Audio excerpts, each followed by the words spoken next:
Lucas capítulo 20, versículo 20. Eu creio que todos acharam. E assim diz a palavra do Senhor. Pondo-se a vigiá-lo, eles mandaram espiões que se fingiram justos para apanhar Jesus em alguma coisa que ele dissesse, de forma que pudessem entregar ao poder e à autoridade do governador. Assim os espiões lhe perguntaram: Mestre, sabemos que falas e ensinas o que é correto e que não mostra parcialidade, mas ensina o caminho de Deus, conforme a verdade. É certo pagar imposto a César ou não? Ele percebeu a astúcia deles e lhes disse: Mostrem-me um denário. De quem é a imagem e a inscrição que há nele? De César, responderam eles. Ele lhes disse: Portanto, deem a César o que é de César, e a Deus o que é de Deus. E não conseguiram apanhá-lo em nenhuma palavra diante do povo. Admirados com a sua resposta, ficaram em silêncio. Senhor, nós te louvamos pela sua palavra e pedimos agora, Pai, que o Senhor venha falar conosco. E que a sua palavra, Pai, venha trazer ensino, advertência, consolo, transformação. Que a tua palavra venha, Pai, cumprir com aquilo que ela foi destinada a fazer nas nossas vidas. Transformar, nos transformar de dentro para fora. Fala conosco através da sua palavra, é o que nós te pedimos em nome de Jesus. Amém. Algumas passagens da Bíblia nós conhecemos tão bem que às vezes a gente lê, relê e lê de novo. E a gente acaba que passa por cima e não entende a profundidade do texto. Esse é um texto que é muito conhecido, eu creio que, se não todos, a grande maioria de vocês já leu ou já escutou alguma pregação nesse texto. E a grande lição que a gente tira de tudo isso aqui é que nós devemos ser bons cidadãos e pagar os nossos impostos. Mas é que a gente tem que cumprir com as nossas responsabilidades com Deus. E isso está correto, essa é uma boa aplicação e é uma aplicação correta desse texto. Contudo, esse texto ele vai muito além disso. Ele vai muito além de tudo isso. E esse texto, aparentemente, ele está falando de dinheiro. Mas Jesus não está falando de dinheiro. Esse texto está falando de política. E hoje, então, a gente vai falar um pouquinho sobre política, segundo a palavra de Deus. Então, nós começamos aí, como sempre, lembrando do contexto dessa palavra, ou dessa passagem que nós acabamos de ler. Se você voltar comigo aí para o versículo 19, você vai ver que os mestres da lei, os chefes dos sacerdotes, procuravam uma forma de prendê-lo imediatamente, pois perceberam que era contra eles que ele estava contando aquela parábola. Todavia, tinham medo do povo. Se você então se lembra da última semana, Jesus ele conta a parábola dos lavradores contra os líderes religiosos. E acabando a parábola, eles entendem, porque a parábola é muito clara, eles entendem que aquela parábola é contra eles. Então eles decidem fazer o que com Jesus? Nós precisamos matá-lo. Mas eles não o fazem. Por que eles não matam Jesus naquela hora? Porque eles tinham medo do povo, porque Jesus era muito popular, porque Jesus, ele ensinava, e as pessoas estavam encantadas com o ensino dele. Então ele tinha limpado o templo, purificado o templo, agora ele conta uma parábola contra eles, ou seja, ele está confrontando os líderes religiosos de uma forma muito aberta, muito aberta. E aí então eles estão buscando uma maneira de matá-lo, mas o povo não deixa, eles têm medo do povo. Então, a pergunta que eles têm que responder é essa: como nós podemos fazer para matá-lo? Como nós podemos fazer para matá-lo? Então, eles têm uma brilhante ideia. Vamos enviar espiões. vamos enviar algumas pessoas para pegar Jesus em alguma coisa. Vamos fazer uma armadilha para ele, de forma que ele não tenha escapatória nenhuma. De qualquer maneira que ele responder, ele vai ser pego de alguma maneira. Então eles pensam, tá, o que a gente vai fazer? Então eles trazem esses espias e fazem uma pergunta para Jesus, que é uma pergunta que aparentemente vai deixar ele completamente desarmado para a sua defesa. Então esse é o nosso contexto. E aí no versículo 21, chegam os bajuladores. E os bajuladores se fingindo discípulos, se fingindo pessoas que aceitam e reconhecem a autoridade de Jesus, que estão em concordância com aquilo que Jesus está fazendo, eles chegam para Jesus e falam mais ou menos assim: mestre, sabemos que ensinas a verdade, não se importa com a opinião dos outros, e nem com a aparência de ninguém. O Senhor fala o que o Senhor tem que falar, na cara de quem o Senhor tem que falar. Sabemos que o Senhor é assim, que o Senhor fala a verdade, doa quem doer, nos nossos termos de hoje, né? Mas eles estão falando isso e eles não falam isso com um coração sincero. Então, Jesus vai afirmar que o que eles estão falando é verdade, mesmo que eles não sejam verdadeiros naquilo que eles estão falando. E Jesus vai fazer uma coisa que é genial nesse texto. Jesus ele vai usar as suas próprias palavras, as palavras daquelas pessoas que levantam para tentar acusá-lo, para tentar uma armadilha para ele, para destruir o próprio argumento deles. Realmente, eu falo a verdade, e eu não me importo com as aparências, eu não me importo com o seu cargo, com quem você é, o que você faz, se você é importante, se você não é. Eu falo e eu ensino a verdade, doa a quem doer. E mais uma vez, eu vou fazer isso aqui com vocês hoje. É isso que Jesus está fazendo, porque ele vai ensinar a verdade para eles, sem se importar com mais nada, sem se importar com quem está falando, quem está ouvindo ali com eles, quem está prestando atenção na conversa. Ele vai falar o que ele tem que falar, ensinar o que ele tem que ensinar, a verdade. E as palavras desses homens que tentam enganar Jesus, ele vai mostrar que são verdadeiras, apesar deles não estarem vindo a Jesus de uma maneira verdadeira. E aí, a grande pergunta desse texto aqui é essa, a pergunta central de tudo isso aqui, todo o texto está baseado nessa pergunta. Senhor, mestre, nós devemos pagar impostos ou não? Essa é a pergunta. Aí a gente pensa assim, Jesus então está falando sobre pagar impostos. Mas na verdade nós precisamos entender o que Lucas está nos ensinando, o que os outros evangelistas, aliás, estão nos ensinando, porque eles não estão ensinando sobre impostos no geral. Eles não estão falando de, nós devemos pagar todo tipo de imposto para César, porque existiam vários tipos de impostos. A carga tributária deles chegava a ser 40% a 50% do que eles ganhavam. Então eles tinham uma carga tributária gigantesca, mas tinham vários, como nós ainda hoje, nós temos lá no Brasil, falando em português, IPTU, IPVA, aquele monte de imposto. Você tem um monte de imposto para pagar, que somando tudo, vai te dar uma carga tributária anual gigantesca. Da mesma forma eles aqui, eles têm uma carga tributária, eles têm que pagar vários tipos de impostos, mas este imposto em especial é um imposto diferente. Esse imposto é um imposto diferente. Esse era o imposto que era de 1 denário por pessoa adulta, por homem adulto, acima de 20 anos.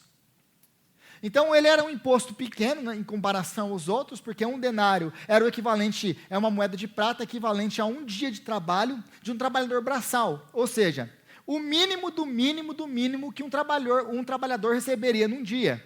Uma pessoa que ganha o salário mínimo, trabalhando em um dia, ele ganha isso. Então, era um imposto muito pequeno. Contudo, aquilo que esse imposto comunicava era uma coisa muito grande. Porque esse imposto ele era dado a todas aquelas pessoas que estavam debaixo do governo de César. Todas aquelas pessoas que eram sujeitas a César, do governo do Império Romano, eles deveriam pagar esse imposto. Então esse imposto iria diretamente para César e para as coisas do templo em Roma. Então ele era um imposto dizendo: muito obrigado, César, por ser o nosso governador. Era um imposto de reconhecimento de que César é o nosso Senhor, de que César é um privilégio ter César como o nosso imperador. Esse imposto era isso que ele significava. Era um imposto de gratidão do povo para com César, por ter trazido a paz romana, por ser o grande patriarca do Império Romano. Contudo, existe um problema muito grande aqui para o judeu, porque o imposto era um imposto de submissão, é um imposto que mostrava a submissão do povo para com o Império Romano. Mas na cabeça do judeu, como que funcionava isso? Não, mas nós somos submissos só a um soberano, e o soberano é o Senhor. Então, quando esse imposto ele foi estabelecido, esse imposto gerou muita revolta em Israel, ao ponto de se levantar um homem chamado Judas, o Galileu, e ele começa então uma revolta. Ele vai para Israel, ele vai para Jerusalém, ele entra no templo, ele quebra tudo no templo, ele purifica o templo. Ele faz uma revolta armada. Ele junta alguns homens, ele faz uma revolta armada, ele entra no templo, ele purifica o templo, ele quebra as barracas daqueles que comercializam, ele faz lá um auê. Porque ele fala assim: não vamos pagar imposto, porque nós não nos submetemos a César, nós apenas nos submetemos a Deus. Nós vamos trazer o reino de Deus, mais uma vez, sobre Israel. Judas é preso, ele é capturado, preso e executado. E assim acaba a revolta. Mas desde então, eles sempre teve esse sentimento de revolta para com esse imposto, eles pagavam. Então, é disso que eles estão falando aqui. É desse imposto que eles estão falando. Porque a pergunta por trás disso tudo isso aqui, a pergunta que realmente eles estão fazendo para Jesus é: Jesus, você é um revolucionário? Jesus, você é um revolucionário? Porque assim como Judas, o Galileu, Jesus é o Galileu. Jesus, então, agora ele lembra do capítulo 19. Ele entra no templo. E lá no templo ele purifica o templo.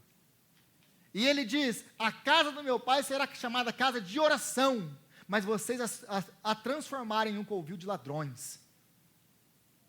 Jesus, durante todo o seu ministério, está falando a todo tempo sobre o reino de Deus, da vinda do reino de Deus. O reino de Deus é chegado. Então, como Judas, o Galileu, Jesus, o Galileu, também limpou o templo. Como Judas, o Galileu, Jesus, o Galileu, também pregou sobre o reino de Deus e sobre a vinda do reino de Deus. Agora, a pergunta que é, Jesus, você é como Judas? O imposto, Jesus? E o imposto? Então, eles estão trazendo à memória alguma coisa que aconteceu mais ou menos 20 a 25 anos antes de Jesus Cristo, que ainda estava muito fresco na memória daquelas pessoas. Então, eles sabiam o que significava isso. Então, quando eles perguntam para Jesus, e o imposto? Eles querem saber: Jesus, você é um revolucionário? Porque eles colocam Jesus numa posição sem escapatória. É uma posição que ele não conseguiria, de maneira nenhuma, escapar, na mente deles. Mas é importante a gente entender uma outra coisa aqui. Nós precisamos entender quem faz parte da audiência e quem está perguntando isso para Jesus. Se você voltar a sua Bíblia aí comigo, em Marcos capítulo 12, é a passagem paralela a essa, você vai ver uma coisa no versículo 13, Marcos capítulo 12, versículo 13. Diz assim: mais tarde enviaram a Jesus alguns dos fariseus e herodianos para apanharem em alguma coisa que ele dissesse. Então, essa informação também é muito importante e complementa isso aqui que Lucas está nos falando. Por quê? Porque foram enviados, quem? Fariseus e herodianos. Quem são os fariseus e quem são os herodianos? Quem é esse público aqui? Esse público, essas pessoas enviadas, eram inimigos políticos. Eram pessoas que estavam nos extremos opostos da política em Israel. Nós temos, por um lado, a ala da direita, o que não é diferente hoje, tem a ala da direita e a ala da esquerda. Nós temos a direita. Na direita nós temos os fariseus, aquelas pessoas que interpretavam a Torá, aquelas pessoas que queriam viver de acordo com a palavra de Deus, aquelas pessoas que seguiam a tradição dos pais, uma família tradicional israelita. Nós tínhamos os fariseus. Por outro lado, nós também tínhamos os essênios e os zelotes. Os essênios, eles são interessantes, porque os essênios, eles achavam que os fariseus nem eram tão radicais assim. Eles achavam que nós precisamos viver a nossa vida de uma maneira tão pura, que não tem mais como viver em Israel. Porque Israel está toda corrompida. Vamos sumir daqui, vamos chegar ao deserto, formar uma comunidade no deserto, e lá no deserto a gente vai viver com uma comunidade voltada para Deus. Então eles eram separatistas. Eles saíam do meio do povo, porque eles queriam viver uma vida santa. Mas Deus nunca chamou a gente para viver fora do mundo. Nós somos enviados para o mundo, para viver santos no meio do mundo. E é desses grupos que nós temos, por exemplo, os escritos do Mar Morto, tão famosos hoje. Foram esses grupos dos essênios, que deixaram esses escritos para trás. E nós temos um outro grupo, que é o grupo dos zelotes. E o grupo dos zelotes, a gente conhece um pouquinho deles, fora dos fariseus, porque os zelotes eram aqueles que queriam fazer revolta armada. Vamos pegar todo mundo uma espada, vamos se levantar e vamos matar Roma. Vamos destronar esses caras. É a galera da revolução, são os zelotes. Você queria fazer uma guerra, era chamar os caras. Então, nós temos essa é a ala da direita. Cada um com a sua forma de ser direita. Mas todos eles que amavam a palavra de Deus, que queriam o reino de Deus, que queriam estabelecer o antigo Israel, com o Senhor sendo o seu Deus. Do outro lado, nós temos a ala da esquerda. A ala da esquerda é a ala sempre dos liberais. Aos liberais, nós temos dois grupos de liberais dentro da ala da esquerda, dentro de Israel. Nós temos os saduceus e nós temos os herodianos. Os saduceus são os liberais teólogos do tempo de Jesus. Porque essa galera aqui, os saduceus, eles não acreditavam na ressurreição. Tanto é que o próximo texto vai lidar com isso. Os saduceus chegam para Jesus e perguntam o que acontece depois da morte. Vão falar para ele, vão contar uma história. A mulher teve um monte de marido, morreu todos. Com quem que ela vai ficar casada no céu? Essa é a pergunta. Aí Jesus fala, vocês não sabem nada. Vocês não sabem nada. Por quê? Mas porque eles não acreditavam na ressurreição. Eles queriam fazer piada da ressurreição. Então, eles são os liberais do tempo de Jesus. Eles ensinam Bíblia, mas não acreditam na Bíblia. É basicamente isso. São os liberais do tempo de Jesus. Mas os saduceus, eles eram aqueles que controlavam o templo. Eles eram os descendentes dos levitas. Então, os sacerdotes vinham dessa família, dos saduceus. Mas são tudo liberal. Então, eles preferiam estar de acordo com Roma. Para quê? Não vamos arrumar problema, não, gente. Deixa quieto esse negócio aí. Vamos viver em paz. Vamos continuar com o nosso servicinho religioso. Igual no tempo de hoje. Para que serve religião? Gente, religião é só para ensinar moralidade para o povo. Não tem inferno, não tem céu, não tem vida após a morte. É só para deixar o povo calmo. É por isso que muitas igrejas fecharam nos Estados Unidos e na Europa. Por quê? Se é para isso que serve religião, se é para isso que serve Cristo, o que vocês estão fazendo aqui no domingo à tarde? Vá para casa? E as pessoas entenderam isso. E as pessoas não burras. Então, os saduceus é esse grupo. Mas nós temos um outro grupo, que é o grupo mais liberal ainda, que não acredita em nada disso.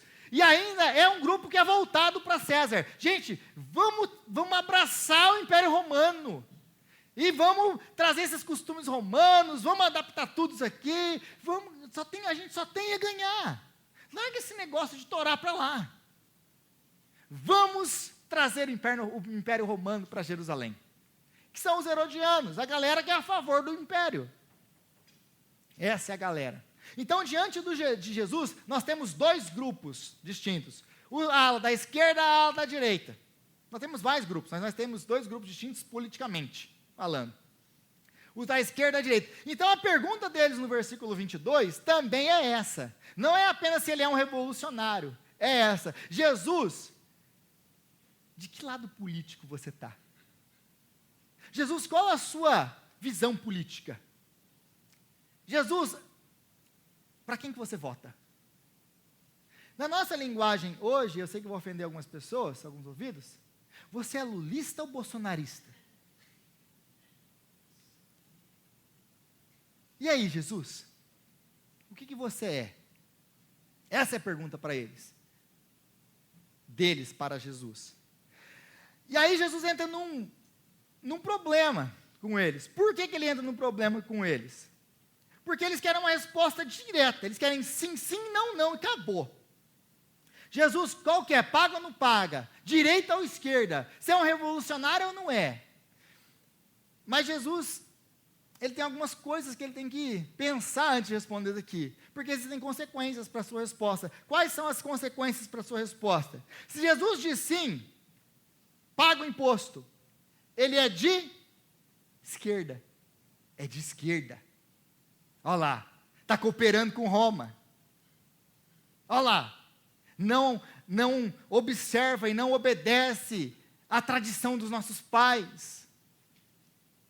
Jesus é de esquerda. Se ele fala, então, sim, vai lá e paga os seus negócios, ele está abraçando Roma. Mas o problema disso é o quê? Que ele cai na armadilha que os herodianos, os fariseus, queriam armar para ele. Qual que é a armadilha? Queriam fazer com que o povo, que ele caísse em descrédito com o povo. Porque se ele fala isso, o povo naquela mesma hora o abandonaria. O povo naquela mesma hora olharia para ele e deixaria ele para lá. Porque todo mundo entendeu uma coisa, ele não é o Messias. Porque o Messias nunca faria isso. O Messias, ele vem da linhagem de Davi, ele é o nosso rei. Como que ele pode nos trair dessa maneira? Como que ele pode abraçar César? Como que ele pode se submeter à vontade de César? E aceitar esse imposto? Se ele fala sim, ele está enrolado. E aí ele perde o apoio do povo, o povo cai em descrédito com o povo, então os fariseus estão livres para pegar ele e fazer o que com ele? Matá-lo. Era tudo que eles queriam. Mas por um outro lado, se Jesus fala, não paguem imposto. Jesus é de direita. Mas lembre de uma coisa, a direita odeia Jesus. A direita quer matar Jesus. E aí, se ele fala, não paguem, o que acontece com ele? Ele é um novo Judas, um novo Galileu, que vem trazer uma revolução. O que acontece com ele? Eles capturam, eles prendem e eles executam. Porque eles vão trazer uma nova revolução, igual aconteceu alguns anos atrás aqui. Então mata ele de uma vez para acabar com isso. Então é essa situação que Jesus está. E aí, Jesus, sim ou não? Sim ou não? Mas essa não é a primeira vez que eles fazem isso com Jesus. Jesus já está acostumado a ser colocado. E muito, muito mais sábio, muito maior do que Salomão é aquele que está na presença deles. Porque se Salomão era sábio, muito maior é o conhecimento e a sabedoria do nosso Senhor Jesus Cristo. E então ele dá uma resposta que é uma resposta revolucionária para eles. Ele responde sim e não, ao mesmo tempo. Jesus é o cara, gente. Ele é um gênio. Aí Jesus chega para ele assim, sim, não. Sim e não. Sim, eu sou um revolucionário. Mas não, eu não sou um revolucionário como vocês pensam que eu sou um revolucionário. Sim, eu estou trazendo uma revolução, mas não a revolução que vocês querem, que vocês pensam, que vocês idealizam.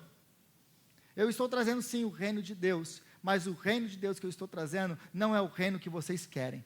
Como já falei tantas outras vezes, e como Jesus já nos ensinou tantas outras vezes no Evangelho de Lucas. O meu reino é completamente diferente.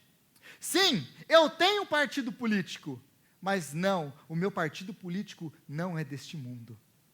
Sim, eu represento um partido, mas não é o partido do A ou B ou C, não é a ala da direita e não é a ala da esquerda. Eu não venho representar um partido humano. E aí Jesus, ele vai agora, e ele, na genialidade de Jesus, ele pede um denário para eles. Ele sabia qual era o imposto que eles estavam falando, e ele sabia qual era a moeda usada para pagar aquele imposto. A de menos valor, a mais insignificante. Me deem um denário. Quem tem um denário aí? Me deem um denário. Me mostrem um denário. Só que aqui já mostra a genialidade da resposta de Jesus. Por quê? Por que ele pede um denário para eles? Por que ele pede um denário para eles? Para mostrar para eles que apenas pelo fato deles estarem carregando um denário, eles já estão sujeitos a César. Eles já estão debaixo do jugo de César. Eles já estão jogando o jogo de César. Eles já estão obedecendo a César. Então Jesus pega eles e já mostra a eles, quando eles tiram a moeda do bolso e entregam na mão dele, está vendo? Vocês já são sujeitos a ele. E é interessante também porque as moedas elas eram usadas para quê? Como propaganda política naquele tempo. Não era apenas questão de comércio. A moeda era usada como propaganda política. Porque Jesus ele faz uma pergunta que é muito importante para nós. Qual é a pergunta? Ele pergunta para eles, de quem é a imagem? E a palavra imagem aqui, na hora, eles iam lembrar de um mandamento. Não farás imagem de nada, no céu, na terra, nem debaixo da terra. É a mesma palavra que Jesus usa. Ele está provocando eles. Vocês estão carregando uma imagem no seu bolso, quando a palavra de Deus, quando o mandamento de Deus diz, vocês não terão imagens, vocês não farão imagens, vocês não apenas se submetem a César, vocês carregam um ídolo no bolso de vocês. Jesus está destruindo os argumentos deles. De quem é a imagem? E o que está escrito? Qual é a inscrição da moeda? A imagem, de um lado da moeda nós temos o rosto de César, do outro lado nós temos uma rainha sentada. De um lado nós temos escrito Tibério César, que era Tibério o governante, o César do tempo de Jesus. Tibério César, filho do divino Augusto. Tibério César, filho do divino Augusto. Em outras palavras, Tibério César, o filho de Deus. É isso que essa moeda significava. Mas atrás dizia assim, Pontífice Máximo, que quer dizer sumo sacerdote. Ele é o Filho de Deus, o Rei, o sumo sacerdote do império. Esse era o título daquela moeda que eles carregavam.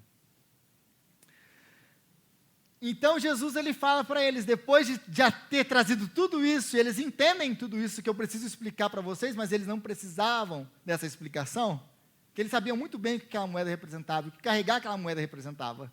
Nós não sabemos. Então, Jesus responde a pergunta deles, com sim e não. E ele diz, na linguagem de Agostinho, ou como Agostinho coloca, Agostinho de Hipona, ele diz assim, deem de volta a César o que tem a sua imagem, e deem a Deus o que tem a sua imagem. Porque é essa a ideia de Jesus aqui. Deem a César, porque a palavra original ali está dizendo, paguem de volta, ou peguem e entreguem de volta a César aquilo que é dele, aquilo que tem a sua imagem. O que tem a imagem dele? O dinheiro. Essa moeda tem a imagem dele. Isso vocês devolvam para ele, isso vocês entreguem para ele. Mas deem a Deus aquilo que é de Deus, ou aquilo que tem a sua imagem, O que tem a imagem de Deus? Você e eu, porque nós fomos criados à imagem de Deus. É disso que Jesus está falando aqui. Então, por um lado, se submetam ao governo, mas deem a ele o que ele merece. O que um ditador merece? Então, o dinheiro é dele, entrega o dinheiro a ele. Mas um ditador merece mais o que de nós? Mais nada. O que ele está falando é, entreguem sim o dinheiro, o imposto que é devido a ele, mas vocês não entreguem a sua lealdade a ele, vocês não entreguem o seu coração a ele, vocês não entreguem a sua vida nas mãos de Roma, porque vocês não são cidadãos desse mundo. Nós não somos cidadãos desse mundo, nós somos cidadãos da Jerusalém celestial. É isso que o apóstolo Paulo vai nos dizer, que nós somos cidadãos do céu, cidadãos do céu. Então Jesus, ele vai afrontar o quê? Ele vai afrontar isso que essa propaganda imperial, que nós vemos muito bem no livro de Apocalipse. Porque o livro de Apocalipse está cheio disso. Se você lembra dos estudos em Apocalipse, se você escutou os estudos em Apocalipse, essa é a propaganda imperial, que eles sempre fizeram. Jesus, ele vai pegar essa propaganda imperial e vai destruir ela. Porque ele vai mostrar que ele é um César, que ele é um rei, que ele é o sumo sacerdote, que ele é o Filho de Deus, mas que ele não é como César. Ele não é o filho do Augusto, ele não é o sumo sacerdote de um império romano. Ele é o filho do Deus vivo, ele é o imperador de todo o universo. Ele é o Senhor absoluto sobre tudo e sobre todos. Mas Jesus é completamente diferente de César. Completamente diferente. E a sua política de governo é completamente diferente da de César. Completamente diferente. E da política de qualquer outro César ou de todos os governos do mundo. A política de Jesus não é como a nossa política. Por quê? Porque todos os governos estão baseados em 3 coisas: poder, dinheiro e reconhecimento popular ou humano. Poder, dinheiro ou reconhecimento humano. Todos os governos humanos estão baseados nisso. O governo de Jesus Cristo, a política de Jesus Cristo não está baseado nessas 3 coisas. Por quê? Porque ele se livra, ele entrega essas 3 coisas para governar. Todos os governos do mundo, eles começam a praticar o seu poder, eles começam então a fazer aquilo que eles têm que fazer a partir do momento que eles são eleitos, ou, no caso dos ditadores que não são eleitos, a partir do momento que eles tomam o poder. Então, a partir do momento que eles têm poder, é o momento que eles então começam a governar. Mas o governo de Jesus começa a partir do momento que ele é executado, morto, crucificado. Ele entrega o poder, ele entrega a sua vida, ele não busca reconhecimento humano, ele não busca status social, ele não tem nenhuma moeda para entregar. Por quê? Porque ele se desfez de todo o seu poder, de todo o seu dinheiro, de toda a majestade do seu reino. Para fazer o quê? Para governar de uma cruz. É isso que Jesus faz. Então Jesus, ele não veio trocar 6 por meia dúzia. Por quê? Porque todas as vezes que as minorias entram no poder, e essa geralmente é aquela questão, nós devemos dar o poder para essas pessoas aqui, essas pessoas são a maioria, a minoria perseguida, essa maioria que tem perseguido, tem feito isso, tem oprimido e tem isso. Mas todas as vezes que a minoria assumiu o poder, o que aconteceu? Só se inverteu o papel. Os oprimidos se tornaram os opressores, e os opressores os oprimidos, porque esses são o reino e esse é o governo do mundo. É assim que o mundo governa, a partir do poder.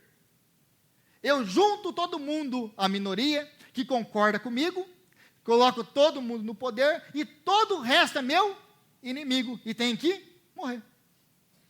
É assim que os nossos governos agem, é assim que nós pensamos. Então, eu vou para o poder, todo mundo que concorda comigo, legal, todo mundo que não concorda é meu inimigo, está contra mim e tem que morrer. É isso, e é assim que os governos agem, é assim que os governos exercem o seu poder, e isso aconteceu até mesmo com a igreja. Porque se você não conhece a história da igreja primitiva, dá uma olhadinha depois o que acontece com o passar da igreja, a partir depois dos pais da igreja. Assim que a igreja começa a ser reconhecida como a religião do Estado, o que acontece com a igreja? A igreja passa de ser o oprimido para ser o opressor. E aí nós temos as barbaridades que nós temos, feitas em nome de Deus, durante toda a Idade Média. Então não é diferente com a igreja. Por quê? Porque nós ainda temos os valores do mundo e queremos colocar na igreja os valores do mundo, de governo de mundo. Então aqueles que concordam com a gente, legal. A quem não concorda, tem que tudo morrer. Mata eles, Jesus, mata eles.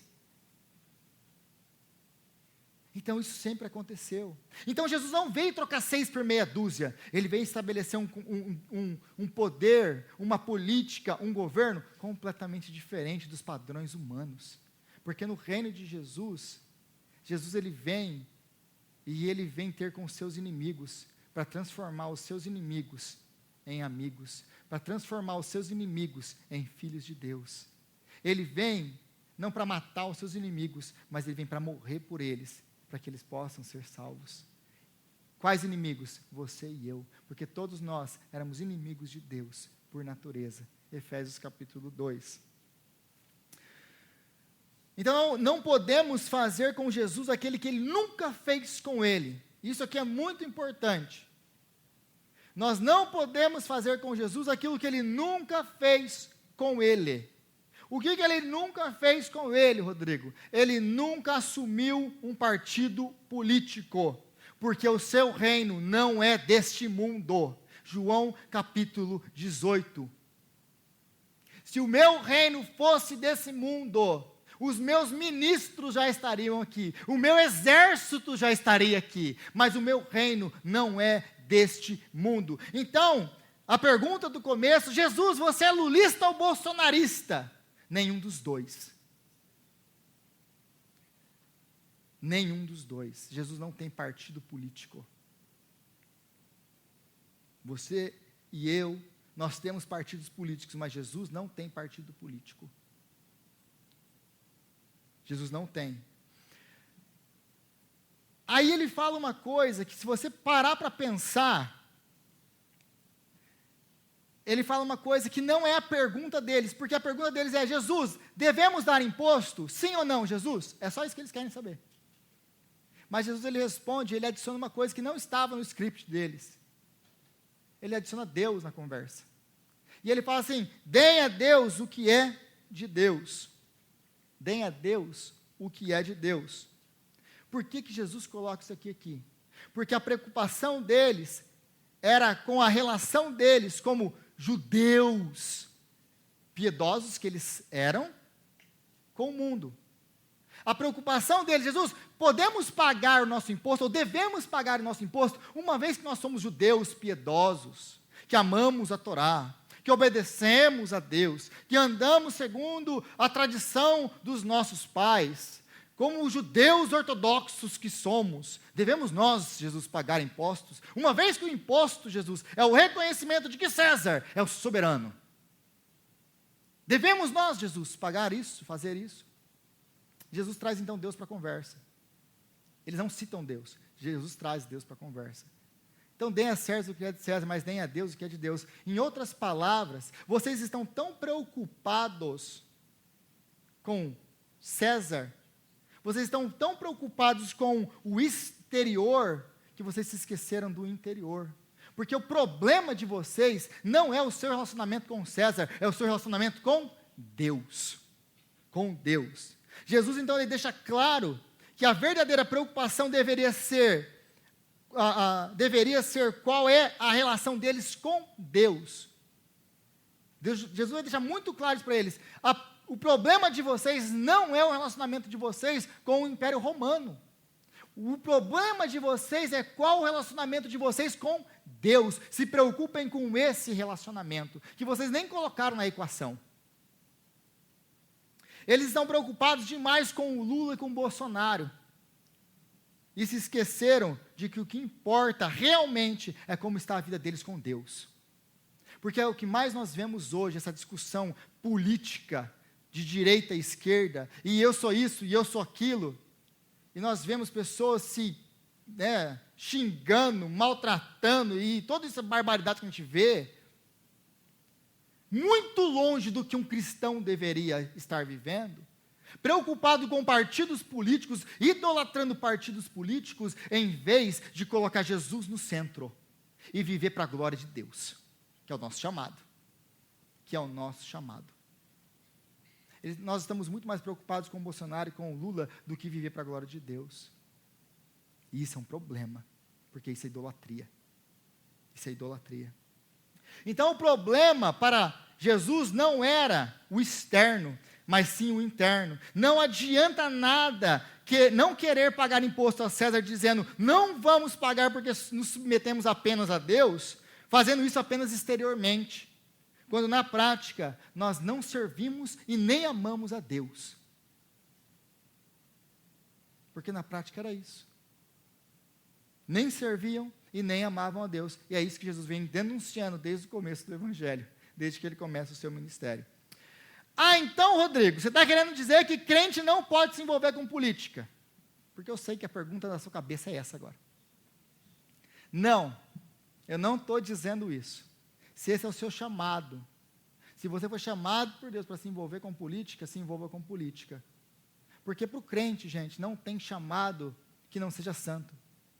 O carpinteiro, a mulher que limpa a casa, a professora, o engenheiro, o advogado, o homem de Deus, todo o seu trabalho é santo.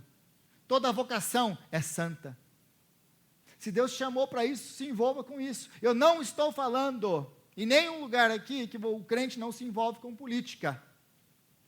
E não estou falando que eu estou suportando algum governo. E nem o governo vigente do Brasil. Não é esse o meu ponto em toda a pregação. Se você está entendendo isso, você entendeu todo errado. Assiste de novo amanhã. Então o ponto é que quando fazemos parte do partido de Jesus, daqui a pouco vamos lançar o partido de Jesus. Acabei de pensar isso aqui. Isso é um perigo. É o PJ. Então, o ponto é que quando nós fazemos parte do partido de Jesus, é que podemos fazer realmente diferença. Só quando nós fazemos parte do partido de Jesus, é que nós podemos fazer a diferença. Por quê? Porque nós podemos lutar pela verdadeira justiça. Qual verdadeira justiça? Porque Jesus, gente, ele não veio apenas para te fazer se sentir melhor, esse movimento todo do sentimento.